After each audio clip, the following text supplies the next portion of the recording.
হলুদ ফুলে ছুঁয়ে গেছে ফসলের মাঠ। এই নয়নাভিরাম দৃশ্য দেখতে প্রতিদিনই ভিড় করছেন দর্শনার্থীরা। আমি যেটা ভাবি, মনে হয় যেন সরিষার ফুল, গোলাপ ফুল আছে না, গোলাপ ফুল থেকেও পছন্দনীয় ফুল হচ্ছে সরিষা ফুল, যেহেতু বছরে একবার করে পাওয়া যায়। আর যেটা বিরল, অবশ্যই আমাদের নতুন রূপে সরিষা ক্ষেত আসে, আর নতুনত্বই মানুষের কাছে ভালো, সেই স্বাদ। মাঠ জুড়ে এখন সরিষা ফুলের অপার সৌন্দর্য।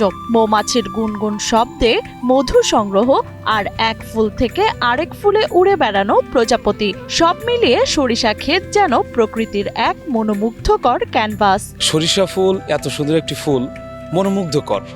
আসলে বছরে একবার করেই তো ফুটে, এজন্য কেমন জানি পাবলিকের মনেও এমন ভালোবাসা ফুটে।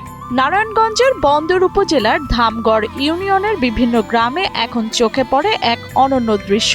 দূর থেকে তাকালেই দেখা যায় মাঠ জুড়ে হলুদ রঙের বিস্তৃতি। এই সরিষা ফুল আমাদের মনের খোরাক। দেখেন, আমরা হচ্ছে সিঙ্গেল, আমরা যখন এখানে আসি অনেকেই মিঙ্গেল ঘোরাঘুরি করে, বুঝতে পারতেছেন, অনেকেই মিঙ্গেল ঘোরাঘুরি করে, কেউ তার বউ নিয়ে আসে। আমরা তো সিঙ্গেল মানুষ, আমাদের দেখে খুবই কষ্ট লাগে। বয়স তো 18 হয়ে গিয়েছে, এখনো বিয়ে শাদী করতে পারি নাই। তখন কি হয়, এই তো মনক্ষুণ্ণ অবস্থায় থাকি। যখন আমরা সরিষা ফুলের দিকে তাকাই, এই সরিষা ফুলের দিকে তাকালে আমাদের মনটা ভালো হয়ে যায়।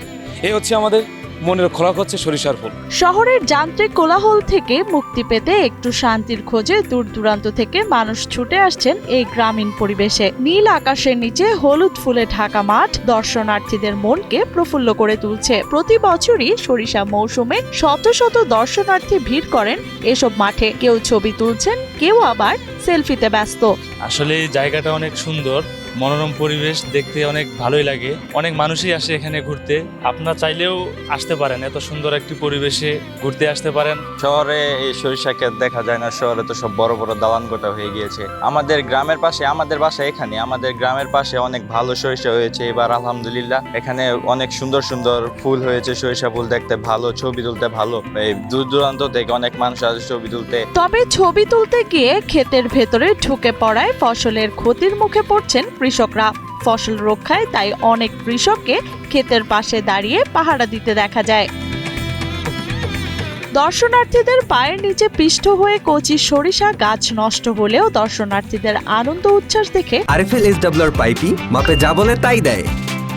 RFL SWR pipe and fittings ভালোই লাগে বলে জানান এক কৃষক। সরিষা দেখতে বাইরের থেকে অন্য অন্য ডিস্ট্রিক্টেতে লোক আসে, ঠিক আছে, সরিষা দেখতে মেয়ে পুরুষ সব কোনো সমান সমান বা ঠিক আছে। এখনো সরিষা আইয়া দেখে, ঘুরে গাড়ে, ভিডিও করে, ছবি উঠে, ঠিক আছে।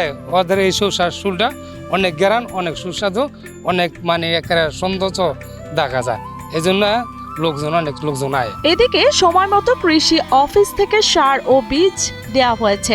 আবহাওয়া অনুকূলে থাকায় এবছর বাম্পার ফলনের আশা করছেন বন্দর উপজেলার উপসহকারী কৃষি অফিসার হেদায়েতুল ইসলাম। সঠিক সময় কৃষকদেরকে সার ও বীজ প্রদান করেছি। কৃষকরা সময়মতো সরিষা বপন করেছেন। বর্তমান মাঠে যেভাবে সরিষা আছেন, ভালো পর্যায়ে আছে এবং ওয়েদারও সরিষার উপকূলে ছিল, যার কারণে এবারে আমরা আশাবাদী বাম্পার ফলন হবে। এছাড়াও সাধারণত উচ্চ ফলনশীল সরিষায় ইউরিক অ্যাসিডের পরিমাণ কম, তাই এবছর বাম্পার ফলনের পাশাপাশি কৃষকরা ভালো লাভবান হবে বলে জানান বন্দর উপজেলার উপসহকারী কৃষি কর্মকর্তা কামরুজ্জামান সরকার। ইনশাল্লাহ এবার বাম্পার ফলনটা অবশ্যই হবে আল্লাহর রহমতে। যেহেতু গত বছরের আবহাওয়ার চেয়ে এবছরের আবহাওয়াটা খুবই ভালো, আমাদের প্রতিকূল আবহাওয়াটা আমাদের ছিল না, যার কারণে আমাদের ওই যে গত বছর তো আমাদের যে আবাদ করছিলাম সেই আবাদটা কিন্তু এক এক 2বার বা 3বার আমরা চাষ করছি ওই বৃষ্টির কারণে। তো এবছর কিন্তু সেই আমাদের ক্ষতিটা হয় না, আর্থিকভাবে আমরা কৃষক অনেক লাভবান হবে। সরিষা ফুল শুধু কৃষকের জীবিকার অংশ নয়, এটি এখন প্রকৃতি প্রেমী মানুষের আনন্দ